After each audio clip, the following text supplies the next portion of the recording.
Now, as we know, we can always come up here and start typing in our search, exploring and analyzing our data. With table views, you can just click on this button and watch what happens. It immediately brings back a listing of all my available indexes, and then I can select one or more of my source types.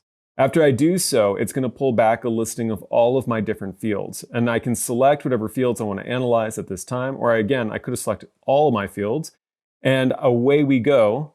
I can go ahead and start editing.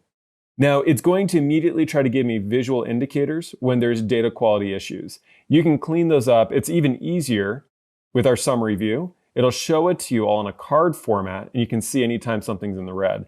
So on that one we were just looking at, I can just double click on it and say 127, snap that into play. It's going to bring that card back into green.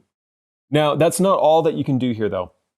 As you're navigating through, you can make adjustments. Like I could, change the names of things just by point and click. And this is on literally anything. I could come through and make changes just like that. And it's going to update everything as I'm typing. You could also take two different things and concatenate it together. So I could say, let's go ahead and concatenate these fields.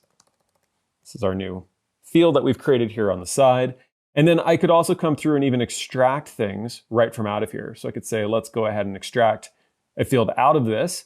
And as we do so, it's going to actually present me with some logic that I might want to follow, saying, is it after this? And is it any character until you get to that, etc. And I could create a new column that way as well.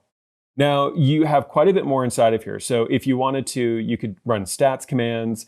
You could come through here and remove or replace your null values. And it's really, really easy because I'm doing all of this with just basic pointing and clicking. Now, when I'm done, I could save this view. And then what it's going to do is it creates a data set that I can then use when I'm analyzing it with Analytics Workspace, with Pivot, or with Search.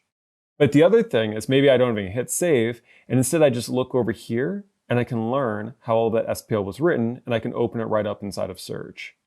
What's really cool is with this history here on the side, you actually have the ability, like you could say, oh, well, I didn't really mean to rename this. I could click on it. It highlights what it looks like at that time.